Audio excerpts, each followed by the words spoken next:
And welcome to another edition of the Michigan Football Breakdown. Focus on the defense with the man they call Vance. Man, they call Vance Bedford. Fresh off a 29-7 victory for the Michigan Wolverines over the Michigan State Spartans. A dominating second half, just completely bullied Michigan State on both sides of the ball after halftime. Key adjustment before the break and some key fourth down stops in the first half were really what I think kind of snuffed part of the life out of any chance that Michigan State had to win this game. First of all, Vance, welcome back. Another week, another win. Michigan 8-0. Glad to be back and glad to see Big Blue still rolling. I mean, they doing the little things right. They are a well-coached football team. They make great adjustments. I love watching these guys play.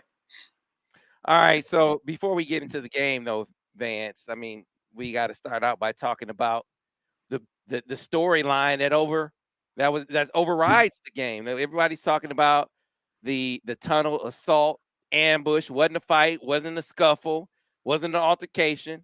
It was an assault. So I'm curious, all the years you've been coaching and playing, have you seen, been a part of, witnessed anything like that before?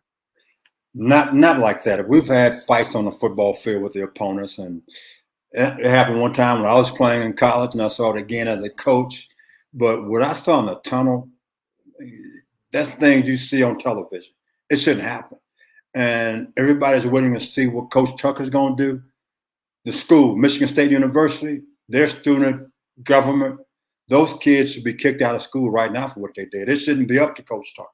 It should be handled right now by the school because of what they did. That's an embarrassment to Michigan State University. And at the same time, it's like people always say, the name on your back. Do not, my daddy say, do not embarrass my name. And they embarrassed their father's name. They embarrassed Michigan State University. They embarrassed Michigan State University football program. So again, to me personally, the school should put them out right now. It shouldn't be no wait and see what happens. We saw what happened. We saw it from 4 or 5 different cameras. That never should have happened, no matter how you look at it. Well, 4 or 5 guys, they jump on a guy in the locker room. Now, so there's one coming. Well, a guy from Michigan, he was skipping in the locker room, giving a guy high fives. So what? They won a football game. And you should not be able to be jumped on because you're happy you won a ball game. It's a problem. They should be kicked out of school right now. Yeah, so you kind of went right at some of the things people are saying. Well, Harbaugh called some shot plays. He called some trick plays late when the game was out of hand, and so he sort of contributed to this. What do you say to people who say that? They never played in sports. It's called football. At the end of the game, you just run plays. You run plays not for this ball game when you're winning. You running plays for the next opponent. So now they have to go work on those things. And that's what football is all about. Once you have a game where you're up, you're looking for the next game. I'm going to give them something else to possibly work on. So a lot of offensive coaches think that way. Defensive coaches, a lot of times, the way head coaches, they don't think that way. Offensive guys, they really do. I mean, so, but again, there's no excuse whatsoever for what happened. I mean, that's a small catechism of what's happening in our country right now with violence. I mean, it's a sad state of affairs. I mean, somehow we got to get our young youth people in a position to understand there's nothing, I mean, absolutely nothing you can get out of violence but jail, and could lose a lot because of that. Yeah, and to toughen up mentally, man. As I know, everyone didn't grow up with jawing and trash talking being a part of the gamesmanship. That is absolutely a part of how I grew up. Hey, you don't like what someone is saying to you, then you settle that on the field. And if you can't settle it if you can't stop them on the field, then use it as motivation for the next time. That's exactly right. And, I grew up the same way. I mean, we talk more trash. Like I said, we playing the dozens. I mean, going back to junior high school, that's part of it. If you want to shut them up or go out there, him in the mouth between the whistle, that'll stop it. Say after the whistle, I don't want to hear that. I mean, it's too late. You do it between the whistle, make it legal, and that's how we were taught. We all did that. We all talk trash when I came up, it was all in fun. That's just part of it. Yeah, man. I just think I'm like you. I think that to have so many guys, this is what sticks out to me. It wasn't just one or two Michigan State guys. It was a bunch of It's them. about four or five guys. And that was just the ones that were stomping on Jay McBurrows. That ain't even talking about the guy who was swinging his helmet at Jamon Green. So I mean, when you got that many guys losing composure like that, I think that's a reflection upon leadership, a reflection upon the coach. Yeah, those kids are out of control. Man, I've been in situations where we lost games and kids were just kind of just totally just destroyed, but not to a point where you do things like that, because as a coach is like a parent. A coach is like a psychologist, a social worker. Man, you try to develop these young men to be good citizens one day, to be able to go out and make a living, to raise a family. And so you don't teach them to go out there and be violent. You be violent on the football field. Off the football field, you carry yourself the right way. Somehow something was missed, and those kids were out of control. Yeah, man, I thought it was a soft reaction. Very, very soft, mentally soft for them to do what they did. And so you say some kids should be kicked out of school. What about beyond that? I mean, if it was your son and someone swinging a helmet at them, there's a lawsuit being brought behind this. I think rightfully so. It's no doubt. Right now, that's a legal situation. I read somewhere where I think the dad has gotten a lawyer and they're going to sue the guy, those kids, and hopefully try to, I hate to say it, they can go to jail for that. That isn't assault. I mean, that's like a gang fight. They were like a gang on the street, and they saw a guy who was not from their gang, and they jumped on him. Mm-hmm. And that's what that looked like to me, and that's really sad. Yeah. And again, it goes back to, as you said, leadership. It also goes, like I said, it goes back to home training, how your family, your mom and dad or grandmother raised you. Hopefully they were raised better, but they didn't show it at that particular time. All right, so let's talk about the actual game, Vance. This was one where out the gate, Michigan State actually had a little, vinegar in them, as they say. I guess I was going to give you the full saying, but they came in a little spicy, a little fired up, and they have some talent on the perimeter. Most notably, number 0, Keon Coleman, as you talked about. You said that's their best player. I said, well, Vance, they've been saying number 1, Jaden Reed, he was their guy last year. They said that's their best guy. He's been hurt a little bit. He said, nah, 0 is their best guy. And they came in, and that's who they were trying to go to, and they had some success with that early in the contest.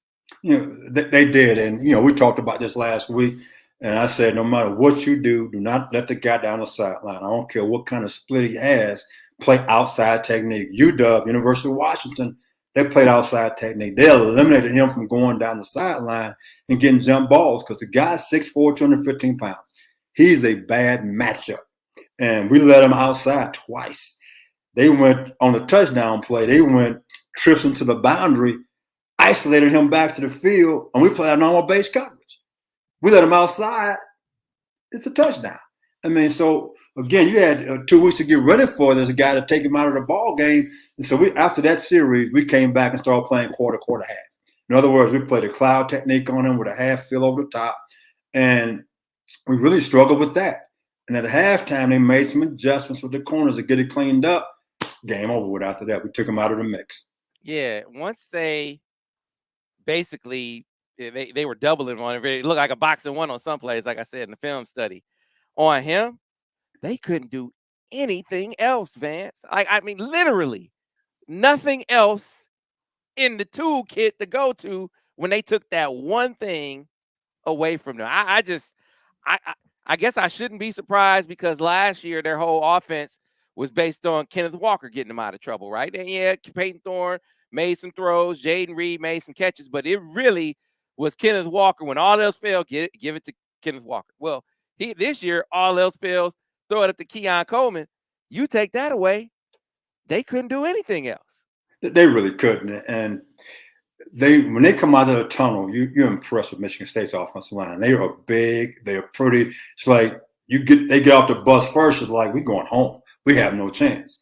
But then when they got to move to the left and to the right, it's like the Tin Man in Wizard of Oz. Man, you need the wizard to get some oil. And we did a great job play calling defensively, moving guys up front. We had several TFLs. They were just flat missing blocks. They tried to do some pin and pull plays like our offensive line. We blitzing off the edge. They blocked nobody. I mean, it's like they blocking an invisible man. So our game plan was really good. Once we took zero out of the mix, our defensive line and linebackers and secondary with movement, they played fantastic. I mean, you couldn't play a better game than what they did. From the second quarter on, it was just a total annihilation by our defense versus Michigan State's offense. I was highly impressed because a couple of times we blitzed, and when I say they blocked nobody, I mean, they blocked nobody. That's all I got to say right now. It was embarrassing. Yeah, it was. Like this old coach told me a long time ago, Sam, he said, don't confuse me with the facts. And they were confused the entire ball game. I'm just saying that. I mean, I don't know what to say about it. Yeah, man. And I swear, I thought because Al went back and watched all their games, he said, man, that's a confused defense over there. I mean, he was convinced. He said, I'm not a defensive coach, but they try to do so much. They try to fix their problems with scheme, and they're compounding their problems by giving them more stuff, right? And now, I mean, I'm listening to you talk about their offense, and we break it down in the film study, and it feels like at times they're confused on offense. Guys don't know who to block. They're going the wrong way. I'm like, man, it's 8 games into the season. Man, the offensive line was confused. I mean, really in the second half, they turned guys just scot-free. I mean, you run an inside zone, which at times, we had a few plays that should have hit on us. They didn't block the linebackers. I mean, one play we looked at on this illustration is that the defensive end 94, nobody blocked him. How can you miss that guy? Guy blocked down, guy blocked out. He runs in the backfield. The linebacker on the other side, he runs down, runs straight in the B gap. The offensive tackle fall down. I mean, it was ugly. It was absolutely ugly. I don't know if they're going to win another game. If they play that way, I mean, they play that way, they won't win another game. I'm just saying that was bad ball. I mean, they weren't prepared offensively for what they had to see from Michigan's defense. They were, like I said, they had number 0 to throw the ball deep. After that, they couldn't run the football. I mean, their scheme.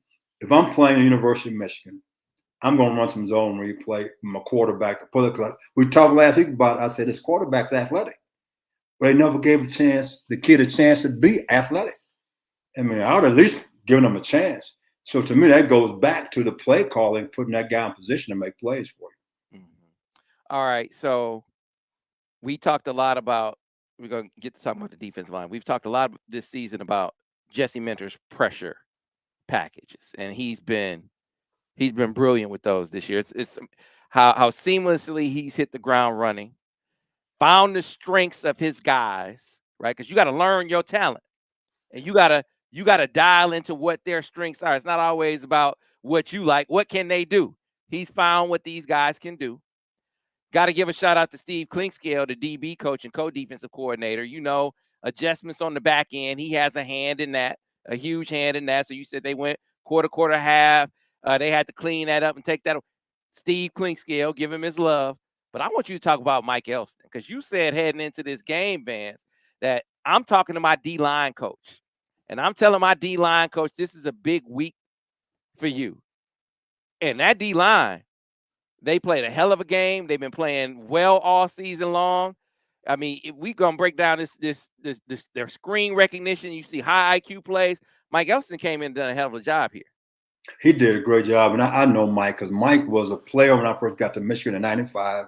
Then he became a graduate assistant for us, in 97. So he came up under Jim Herman. So I know Mike's very detailed. So he probably had a write-up on every offensive lineman from their stance.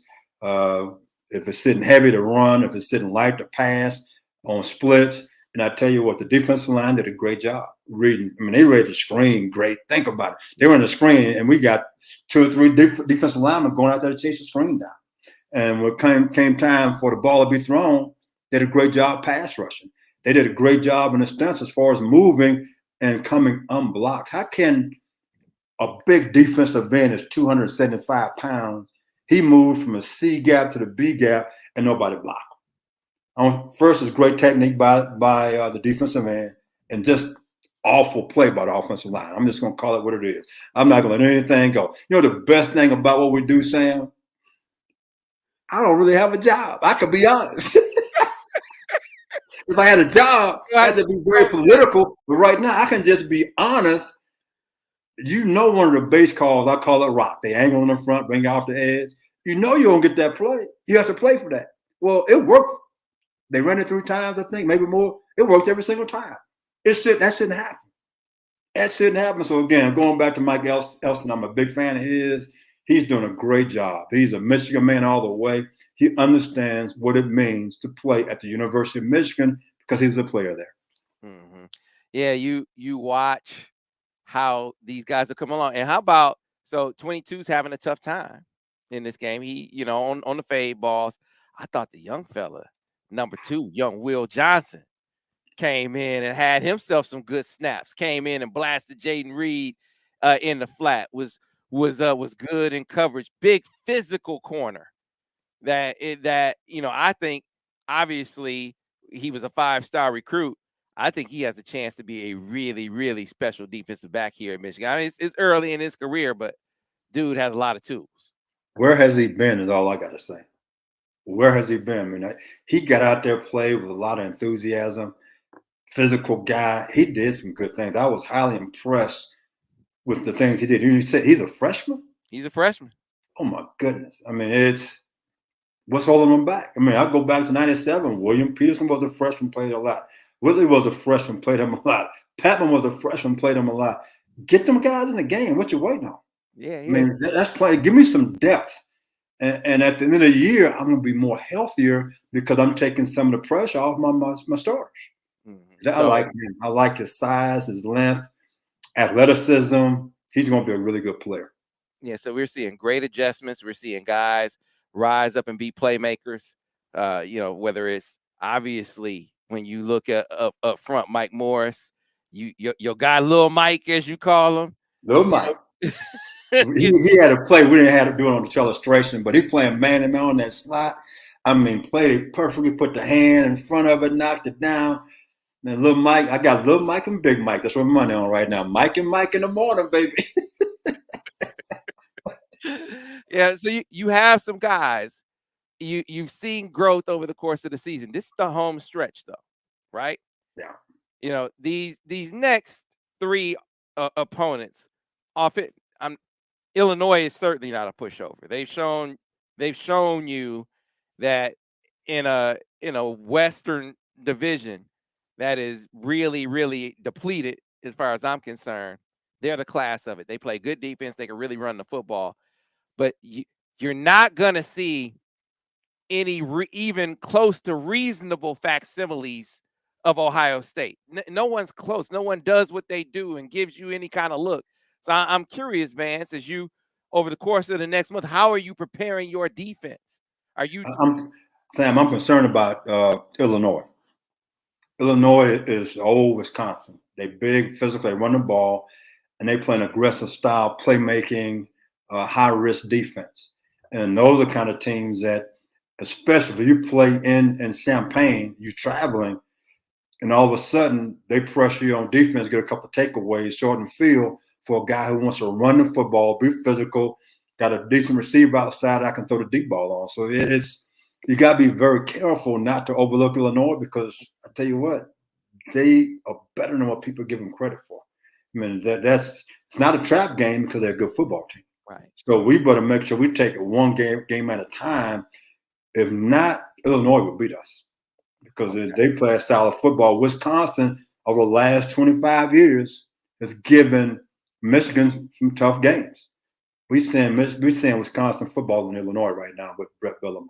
Yeah, absolutely. He's coming and put that model in play. I think he's fortunate for where he's doing it over on that side. Though they just have the West is terrible. I mean, it's awful as you just said. So you're playing 3 straight West teams. You look at Rutgers. They're bad. Bad football team. Hoping Mickey Joseph is able to stick on there at Nebraska, but not a good football team. They got to come here in Ann Arbor. And Illinois, Michigan is not going to overlook Illinois, but it's here. It's senior day. That I expect them to be ready to play. Chase Brown is going to have their attention as one of the best backs in the Big Ten. But here's the thing, Vance. the point that I'm getting at is I hear you say every week, Ohio State does this, Ohio State does that. Got to be ready for this with Ohio State. So you've been saying all season long that I'm doing things to get ready for Ohio State every week. Yep. Does that ramp up the closer you get? Like, I know you got to beat the team in front of you, but do you have a closer eye on Ohio State the closer that you get to them, or do you just keep doing what you've been doing? I keep doing what I'm doing, but I've been watching the whole year. So right now, if you have a defensive analyst, so right now he's going to take the Penn State game, he's going to break it down. What did Penn State do defensively to be in the ball game? And if they don't turn the ball over, Penn State might win that ball game. Yeah. That's when the game changed. Let's be for real. It changed because their defense got a lot of takeaways. If that doesn't happen, Penn State might win that game. So I'm breaking them down every little detail that they did. And for Ohio State to kind of get things going, they went up tempo. Mm-hmm. And so you got to understand, I'm getting ready for that. I was shocked with Michigan State. They didn't want up tempo. We talked about that. Yeah, they did no up tempo, and I don't understand that. That's the thing that we need to get ready for. Talking about Ohio State, up tempo. The slot receiver is pretty good. I think we got the best nickel in the country in Mike. I think it's going to be a great matchup for him. And if we can handle that guy in the slot, we're going to be okay in that game. Vance, I guess I'm listening to you talk. And if the dudes was confused when they go slow, they probably say, if we can't go slow, how we going to go fast, Vance? That's probably what they said. Well, they should have gone fast and taken a chance. I mean, they were confused no matter what. I mean, I just don't understand what happened to Michigan State offensive line, because there's one thing you would say about the Spartans up front, they're always going to be physical. They're going to be tough. And when after that game, you're going to be sore, because that's what Michigan State has always been. But after this game, I don't think any Michigan's D lineman was sore because they hit nobody. Yeah. I mean, they just flat missed people. Well, speaking of hitting people, this is the thing to talk about Ohio State a little bit. And by the way, if you have questions for Vance, now's the time to get them in the comment section. Start getting your questions lined up so I can get them through to the man. He can address you to people. But I'm watching this Penn State Ohio State game, and Ohio State guard to guard, Vance. I'm like, that's, Penn State was able to kind of take it to them in the middle of that offense, and they weren't getting a whole lot of movement. I don't even think they had 100 yards rushing, and I know that's not their game, but they had one big run for about 40 yards, and other than that, they're averaging about 3 yards. They aren't really moving the football on the ground the way Michigan just plowed over them. So I'm looking at that.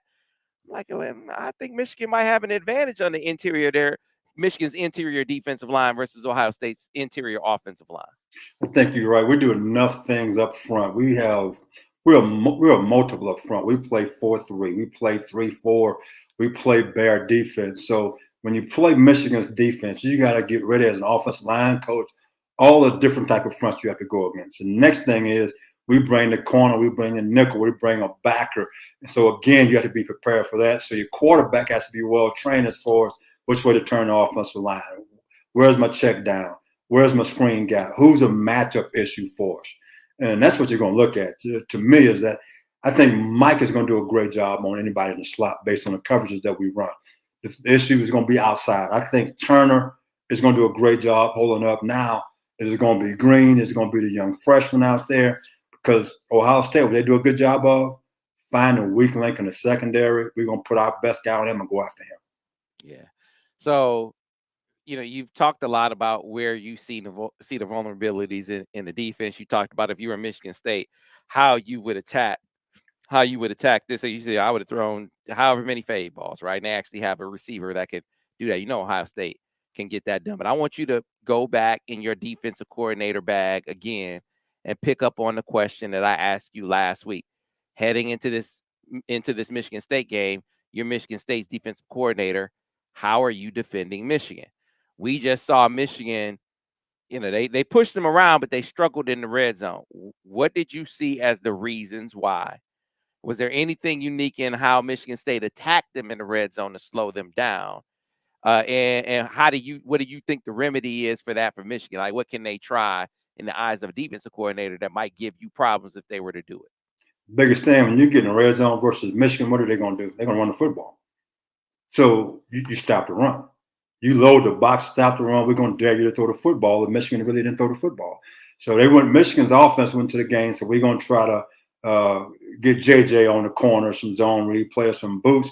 Well, I told you earlier, I said, with JJ, keep JJ in the pocket. Make him beat us from the pocket. To me, still, I haven't seen that. And so I could pressure in the red zone. There's no depth to the field. So all the defensive backs are a lot closer to the line of scrimmage. So now are your receivers good enough to beat guys one-on-one? And to be honest, I really don't know that. So scheme-wise, what can you do to get your guys open? You need to run bunch formations. You need to run tandem receivers. You need to motion a bunch, start a bunch and motion away to make people adjust. I don't see Michigan's offense doing that down in the red zone. They make it real simple. They line up and say, here we are. And okay, I'm a defensive coordinator. I say, here you are. I'm going to come get you then. I can blitz you because you're not going to do a lot as far as motion, scheme-wise. You're going to try to run the football with your running back. That's what you're going to do. So if I stop him, I win. Now it's 3rd down and 5 on the 5. You're going to throw the football. So I can run anything. I can blitz you. I can run combination coverage. It's an advantage to me. So to me, on 1st and 10, I'm hard play action pass on the football. I'm not going to do sprint out pass. They did sprint out pass in this game. I'm throwing stuff at my TV. I can't stand sprint out pass. You know why? You cut away half the field. You can't throw a backside. You're limited. And so now, if underneath coverage expands, I can't stand sprint out pass. I can't stand it. And I'm like, what are you doing? Don't do that. I mean, so keep them in the pocket. If sprint out pass, do a boot or naked, get them on the perimeter. But in the red zone, you got to find different ways to throw it on 1st down because right now, and Al probably knows more about it than I do, but what I'm seeing, observation, we're going to run the ball 1st down. We're going to run the ball on 2nd down. If you're on the 2-yard line and it's 3rd and 2, we're going to run the ball again. And so I got to stop the run with different blitzes and different movements to stop Michigan from running the ball in the end zone. And if you throw it, you're just going to throw a fade. So I'm going to play the fade ball. You might beat me on the slant, but I'm taking away the don't really do a whole lot of fade balls, but to your point, if you're 3rd and predictable, if yes. you're 3rd down, basically is what you're saying. That's why on 1st down, throw the ball down there sometimes. Mm-hmm. Give me some formations that say, okay, it looks like a run formation, and throw the ball out of it. Go hard play action pass and throw the ball out of it. I mean, right now, they don't really do that. At least not from just watching television. I hadn't broken them down, but just an observation to me is like, okay, here they come. They're going to be in 22 personnel. You know, it's 2 backs, 2 tight ends, 2 backs, 1 wide receiver. They're going to run the football. They come up 23 personnel, 3 tight ends, 2 backs. They're going to run the football. Come out there. Okay, let's shift to a different formation, make them have to adjust. And now either running from that or throw it. But give me some different looks to give my guy a chance. Because right now, people just loading the box. They're going to blitz you. They're going to say, you're not going to run the ball on the end zone. You're not going to let it happen. Well, here's the thing. 95%, I've been using that stat. It's just something I throw out there. Overwhelming majority of college football, not man enough to stop Michigan from doing what they're doing right now. They're going to bully the majority of teams in college football. But really the focus is, you talk about Ohio State. So Ohio State, Tennessee, Georgia, Alabama, Clemson. That's really the measure now, right? That's who you're comparing to. Now, can you beat them doing what not kicking field goals, Sam. Not kicking field goals. And like my dad used to always tell us, that field goals, it gives the opponent hope. It keeps them in the ball game. Michigan State had hope. We kicked 4 or 5 field goals. They had hope. Okay, it's 3-0. We actually dominating the game. They had 2 fade balls and they get a touchdown. So all of a sudden the game changed just like that. Why? Because we're kicking field goals. Field goals will not beat good football teams. They really won't. I mean, you're going to beat Michigan State, or you can beat Rutgers, or you can beat Maryland kicking field goals. But to beat those top 5 teams offensively, can score points, you can't kick field goals. You need touchdowns. You really do. All right, let's start to get to the questions, folks. If you have questions for Vance Bedford, leave them in the comments right now. I'm going to start off with one that we've addressed already. We get deeper into it in the film study, but I wonder if you can try to explain it as much as you can in detail, Vance. As Mike Gee said, how did we take away Keon Coleman, number 0, in the second half? Tighter man-to-man and safety help. So you sort of explained it. They went quarter half. They played cloud coverage. Can you explain exactly what that is so the folks can kind of conceptualize what Michigan did to take him out of the game. So what they did is that normally the kid, he aligned into the boundary. So they rotated the secondary to that side. So in other words, the boundary corner, he played what we call a cloud technique. He's a flat defender. So his job is to reroute that guy and get him back inside. The safety to that side, he has half the field, from the center of the field to the sideline. So he has half the field deep. The next safety, he has a quarter of the field. And the corner has a quarter. So you got a quarter plus a half equals a whole. Okay, underneath the covers to the boundary, the linebacker to the cloud side, he's a curl dropper. The next linebacker, I call him a three-match guy. Some people call him a strong hook. And then Mike, the nickelback, he's a quarter flat player. The first thing to the flat, he takes it. So therefore, we rolled to my man Coleman, number 0. We rerouted him and got him back inside. They were max protected a couple of times. He couldn't get deep. So the quarterback had to hold the football and throw it to the flat. We also started running that in the second quarter, Sam. And we didn't do a great job of it because they still caught a deep ball on us. But at halftime, I think they set Turner and Green down and said, this is how you got to work the technique as a cloud corner. They cleaned it up after that. Game was over with. Mm-hmm. Great stuff. And you'll be able to see that in detail as we go over it in the film study and really break it down. But excellent adjustment and then execution by the player. So here's one that's right up your alley, Vance. Christopher Robbins asks, Vance, do you think we'll handle the Buckeyes in the snake pit this year down there in Columbus? Not a doubt in my mind. Just play like us. Just do us. Go out there and play like Michigan. And you don't worry about anything else, because at the end of the day, when you're a good football team, it's not about your opponent. Michigan's a really great football team. If you do your job, if you execute, and each man does his job, and he wins his battle, we're going to win the ball game. I don't care what we play. And right now, we're playing good defense, and next thing, we're playing great special teams. Mm-hmm. When you talk about big ball games, special teams become the way you actually win a championship. And we have the advantage there because we're going to run the football on these guys. We can win a football game just that way. Ground chuck on offense, great special teams, get them pinned back in the end zone. We got the best field goal kicker in the conference, and continue to play good defense. We will win down in the snake pit. Gotcha. All right, here's another one, fans.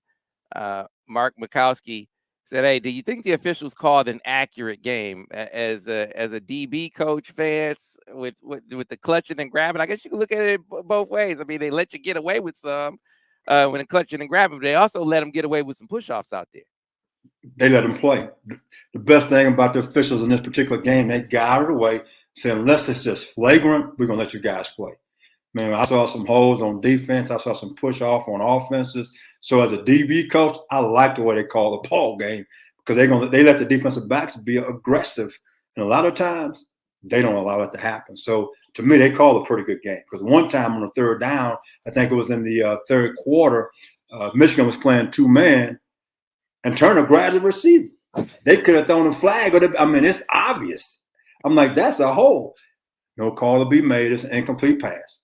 So they call it the same on both ways. They call it a good game. Yeah, they did, because Roman Wilson had himself a touchdown, and my man yanked his shoulder pad. He had his hand inside the shoulder pad and yanked it. I'm like, wow. It's obvious. Like I said, Ray Charles would have seen that one. Ray Charles having a drink, playing a piano, would have thrown a flag on that play. But guess what? I guess he turned away. All right, here's one from Tyler W. It says, Vance, how is Michigan so successful stopping the run this year? I think we're holding teams like at 60% average. Yeah, I think because of what we're doing defensively, I think different fronts, different looks, different movements. We'll blitz the corner, we'll blitz the nickel back, we'll blitz the inside backer. Then the next thing is we give them a different front. We'll cover the 0 and both guards. In other words, we're in bear defense. Or we'll line up next time, come up with a 0 and 2-4 techniques. We cover both tackles. So as an offensive line coach, you have to adjust to all those different fronts. Now, to all those different fronts, he brings a backer sometimes. He brings a nickel sometimes. So it causes the offensive line not to be as aggressive in the run blocking. And that's one of the reasons why we've been very successful in stopping the run this season. Yeah, this is asking you to kind of predict things. But Seth Scott says, Let me redo the question. I guess he asked it before. Is Illinois going full in on stopping the run to make Michigan throw the ball? I can't see how any team will come at Michigan any other way, Vance. Again, if I'm playing Michigan, I'm loading the box. I'm going to play more man. I'm going to blitz you more. I'm going to say, JJ, beat me with your receivers. That's what I'm going to say. I'm going to do everything I can to stop the run. What Michigan does on defense, I would be doing that to our offense. I'm moving the front. I call it gap exchange. The end go inside, the back will go outside. The end goes up the field, the back inside. So I'm doing different things trying to attack your offensive line. And if you don't, you just line up and say, here I am and block me, Michigan's offensive line is good enough to do that. Mm-hmm. We talked a lot about DJ Turner in coverage. Account 22 says Jaden Reed, number one, was shocked that DJ could run with him, Vance. He hadn't been watching. He hadn't been watching the breakdowns. My man Turner can run with anybody. He's shown that. And like I said, I don't like foot races, and Turner does. So if I was his coach here, and I would have a whole lot of problems. The one fade ball he stopped on the guy, did a great job with his technique, got great position. He cut him off. But the only thing I would say clinic-wise, I tell defensive backs, don't ever look back, look up. He looked back and almost lost the guy, but he was able speed-wise to get back in position to make a play. But, Turner does some good things. He relies too much on his speed sometimes, but in that particular play, did a great job. It's clinic tape. Mm-hmm. All right, here's another one that's focused on the offense. Robert Huda says, JJ has a huge arm. Should we be taking more shots from midfield or farther out against Rutgers just to force Illinois and Ohio State to worry about it? Basically, put it on wax to give them something to think about. I wouldn't worry about putting things on tape. I mean, if I was ever a head coach, I'm going to tell you like this. After a ball game, if my offensive coordinator didn't throw 8 deep balls, we're going to have a problem. I don't care who my quarterback is. That means you're averaging 2 deep throws a quarter. So that's 8. Throw the deep ball. We need to throw more deep balls to see what can happen. It's great doing check downs that spread the field, because if you start doing that, people can't load the box on you right now. People are going to dare us to throw the football. Illinois going to line up. They probably going. I hadn't seen them play. I would imagine they're playing either quarters or man. They're going to load the box and say, can your receivers beat us man to man? I'm going to go back to Maryland. Maryland played man to man on us, and we couldn't get guys open.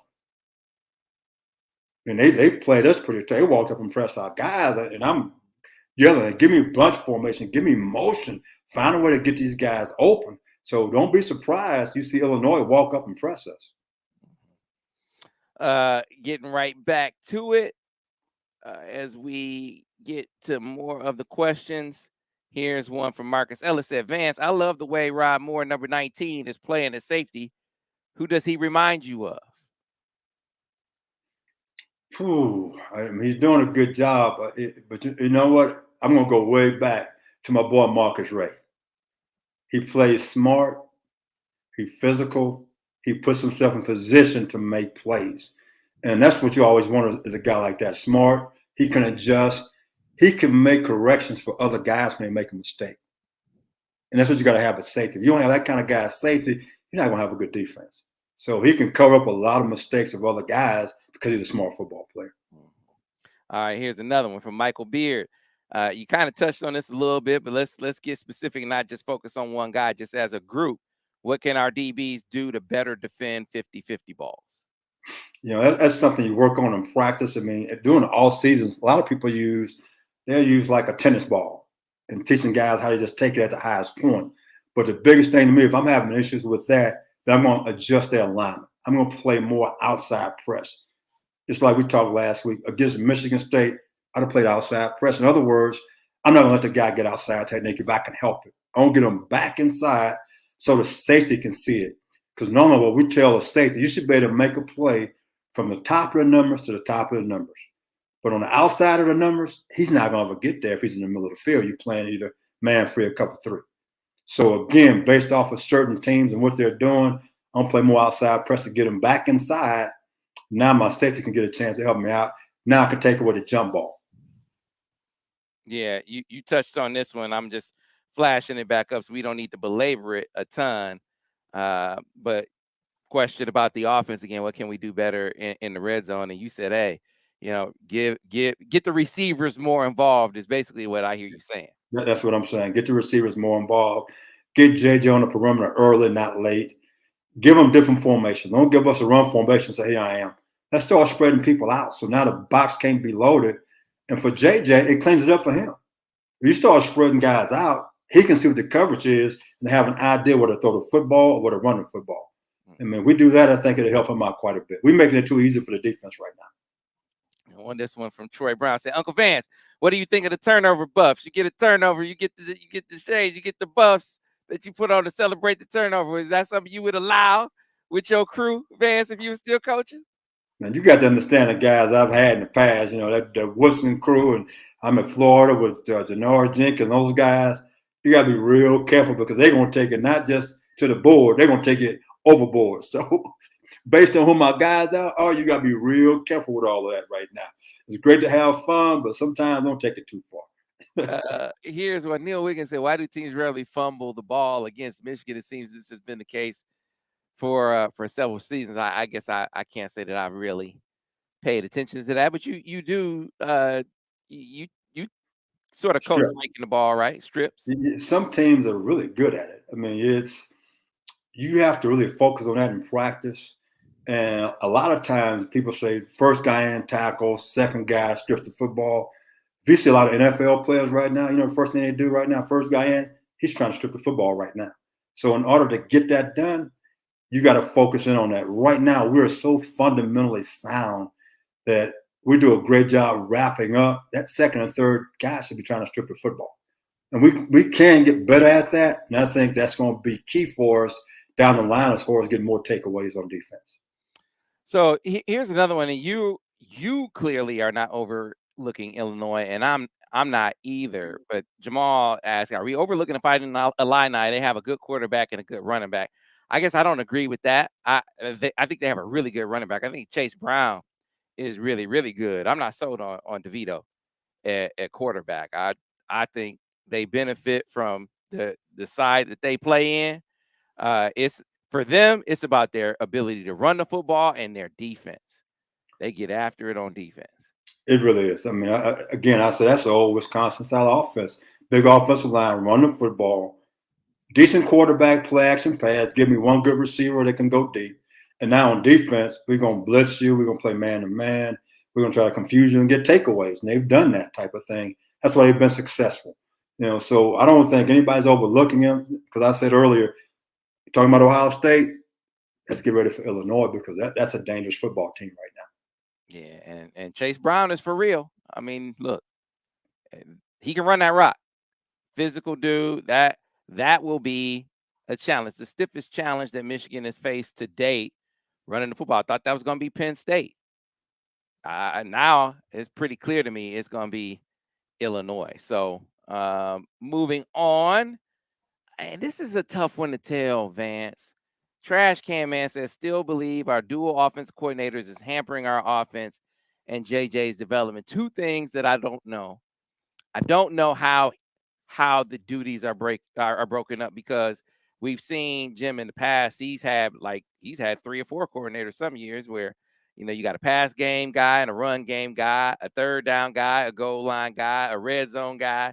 But I don't know how he's doing it this year. So it's tough to tell how that's affecting the play sequencing at all. But it's definitely something to I think evaluate if you're them. I don't necessarily know it's a problem. I don't know what's going on. A lot of times when you have dual coordinators, one guy's calling most of the game. Mm-hmm. You can't have, this time you call this series, then you call it the next. Now, one guy probably overseeing most of it. For example, I would say Sharon Moore is probably your run game coordinator more than anything else. So as you go into a game plan, you kind of list 1, 2, 3, what plays you like the most. And then I bet you he's real heavy in short yardage and the goal line situation. But normally the guy in the press box, he's doing most of the play calling. It's tough for an offensive coordinator to be on the field calling the plays. So I got a good feeling the guy in the press box is probably calling 80% of the plays once a game gets started. All right, Jack, let me answer this question. Jack, you said late, sorry for this answer. Elsewhere, no play clips for this week's breakdowns. No, we do the clips in a separate video. I mean, same way all season. We have the live commentary, and then the film study is separate. So that is a separate video that goes up after this one, where we do all the telestrations. So you can go on the channel. You can see them all from past weeks. And like I said, we have this live video where we're taking your questions and doing and offering the commentary, and then the telestrations in a separate video. All right, Sam, Vance, can Coach Bellamy help our wide receivers get separation with their routes? I've noticed our tight ends are sustaining their blocks for open field tackles against runners. Sounds like to me that I mean, do you see it as as an individual receiver problem, or is it a scheme thing? I mean, are they scheming guys open? There are a lot of stop routes, a lot of hanks. Not a whole lot. You mentioned with doing things with formation to shake guys free. We just haven't really seen a whole lot of that. So I wonder what you think is more the issue than the other. Yeah. I think you need to do few more things with scheme. Scheme the guys open at times by motions, by bunch formations, different things of that nature.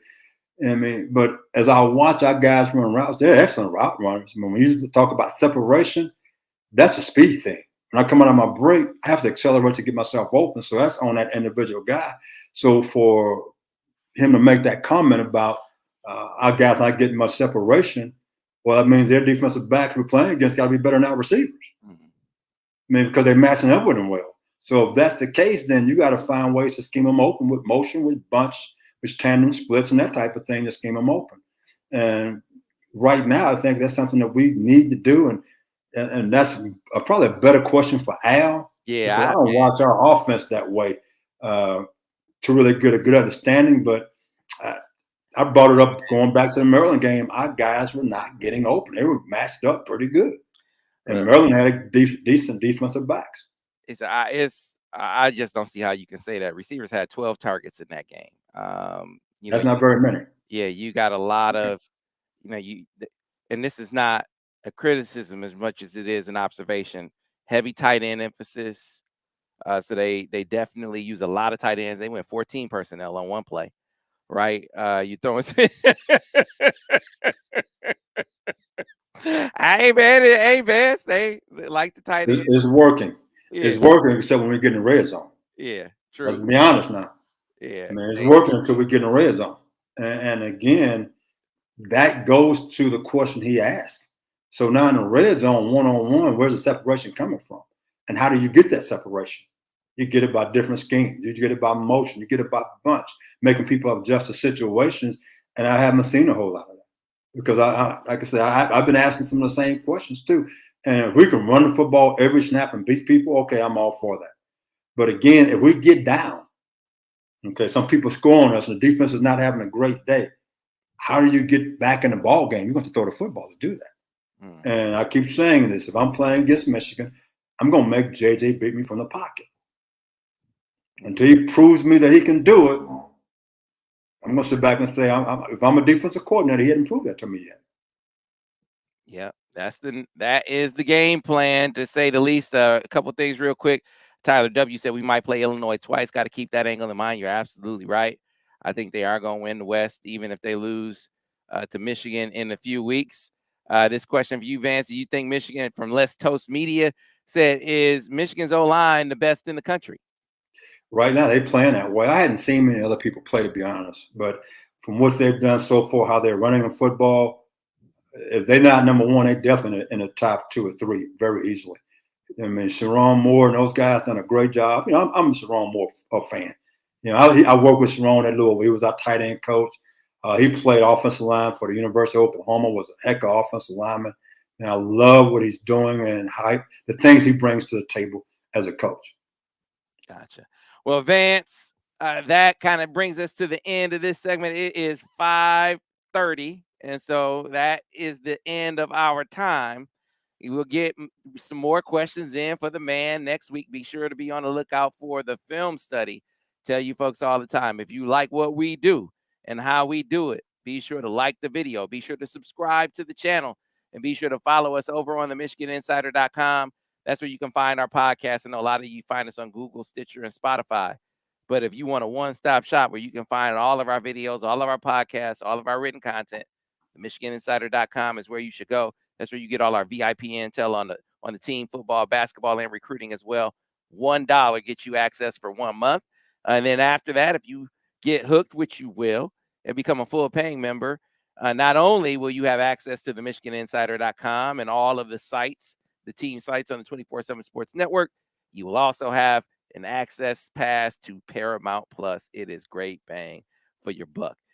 Vance, it's always a banger with you, man. Appreciate your time. The Wolverines taking on Rutgers and Nebraska the next couple of weeks. I think their biggest enemy, the biggest opponent, is injury. Don't get hurt, Vance. Don't get hurt the next couple of weeks. Then it's Illinois and it's Ohio State. I agree with you. The biggest enemy is going to be ourselves. Looking in the mirror, baby. Just don't listen to all the people out there. But let's just go take care of business, man. And again, as always, it's been great. Go blue. And somebody please send me my steaks so I could throw them on my grill. The bison brisket was outstanding. It didn't burn, had great flavor. So I'm waiting for my steaks from last year. Somebody owed me some steaks, Sam. That's all right. Man, we got to do it. I got to figure out a way. If you have any ideas, like how do we get this thing done? The steaks for Vance, there has to be some kind of easy way to work this out, because he did say early last season, Michigan is going to win the Big Ten championship. They're going to beat Ohio State. If that happens, give me my steaks. And some fans like, okay, Vance, yeah, we'll do that. We'll do that. Time came. They won the Big Ten championship. Vance didn't get his steak. So we owe the man. Hey, you know what? I like them nice and thick. I like a good ribeye with good marbling. Man, it just melts in your mouth. That's all I have to say about that. Put a little, they marinate that thing in some balsamic vinegar and some olive oil. Man, I'm bringing tears to my eyes right now, baby. It's so good. All right. Well, listen, folks, drop them in the comments. Do you have any ideas how we can make this an easy transaction? Steaks to Vance. Let me know. In the meantime, in between time, be sure to check us out over on the MichiganInsider.com. We'll see you next week. Thanks for watching. Go blue.